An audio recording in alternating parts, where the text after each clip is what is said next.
The Legend of Genji just wrapped up their first 5 parts, and with no confirmed return in sight, I figured I'd bring you all 5 parts in one video. Welcome to The Legend of Genji Full Story. So far.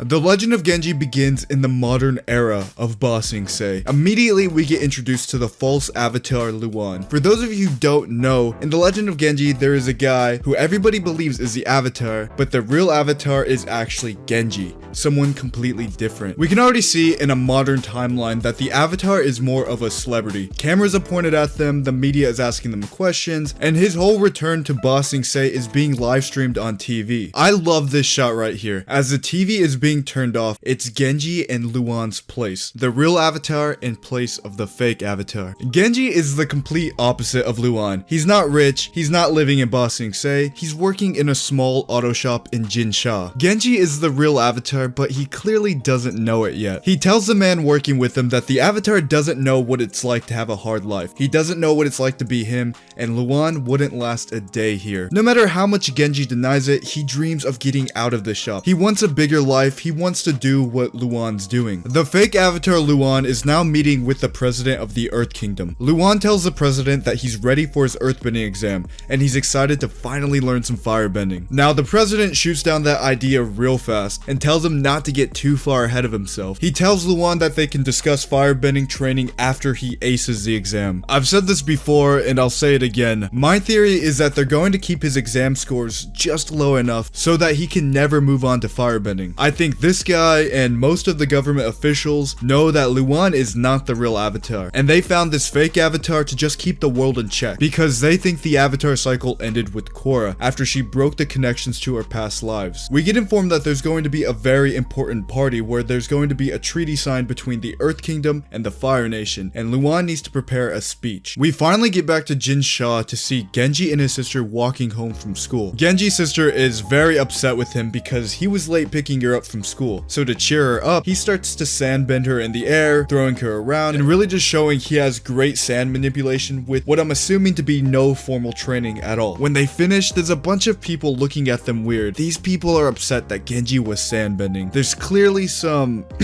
going on here. I can't say that word or else I'm demonetized, but you guys know what I mean. Genji and his sister are back home and they're watching pro bending. One thing I didn't notice the first time reading this through in my original reviews is that it looks like there is now sand added into pro bending. Genji's mom gets home and he pulls her aside to tell her they have a notice, but before he hands it to her, some news pops up on the TV all about the riots in Omashu, and because of the riots in Omashu, the government has now issued a region-wide curfew, and it begins at sundown. This means Genji's mom can no longer go to work, and Genji doesn't make enough money to pay things himself, and on top of all of that, they have an eviction notice for their rent being late. Part 3 starts off at the Varick Hotel in Ba Sing Se. We get introduced to Aiko, who is the daughter of the Fire Nation ambassador attending Luan's party. Aiko and her mom are going to be representing the Fire Nation royal family at the party. They're going to be announcing a treaty between the Earth Kingdom and the Fire Nation. Aiko's mom isn't happy with the way she's dressed, so she gives her some money and heads off. On the next page, we're at Air Temple Island and we meet adult Rohan, who is welcoming Nami to Air Temple Island. Now, Nami is here on Air Temple Island to train with Jinora to master her spirit bending abilities. We get introduced to 2 new airbenders named Kalsang and Song Tai. They're showing Nami around the air temple, and we are already getting glimpses of Nami's abilities. She is seeing spirits everywhere, but has no idea that no one else can see them but her. But she quickly finds out that she is the only one that can see them. We found out in part 2 that Genji needed money, and unfortunately, this is the only way that he can make extra money. And Genji is fighting in the underground fighting rings in order to try to make ends meet. Right off the bat, Genji is struggling in this fight. He gets slammed against the wall, he dodges another upcoming attack, he gets grabbed by the foot and thrown. He barely lands on his feet.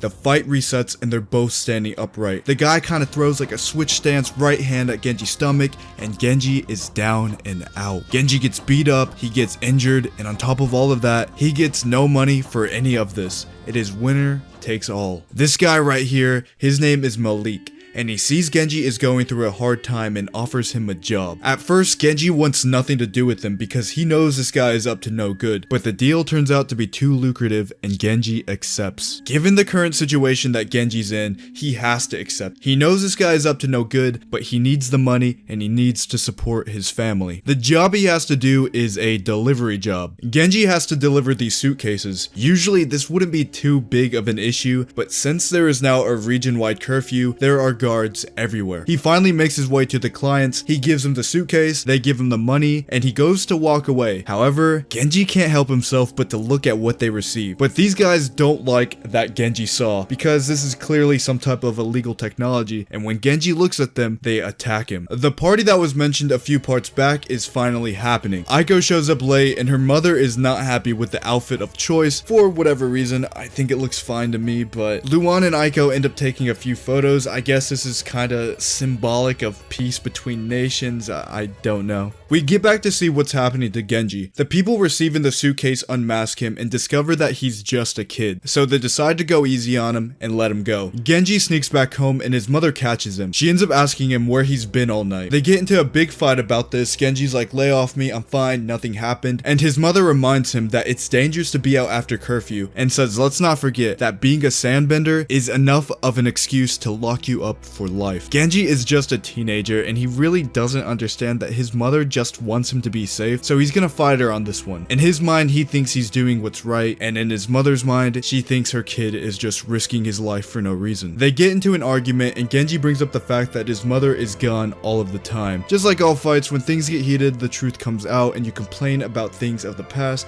That's just how life is. And his mother brings up that that's not fair, and Genji tells her that life isn't fair. As they're yelling at each other, a giant explosion goes off behind them. They look out the window to see what's going on, and another explosion goes off, and this time, their house is damaged and falling apart. Genji and his family just cannot catch a break here. And that is where part 5 ends. Again, there is no set release date for the continuation of The Legend of Genji, so this is the full story so far.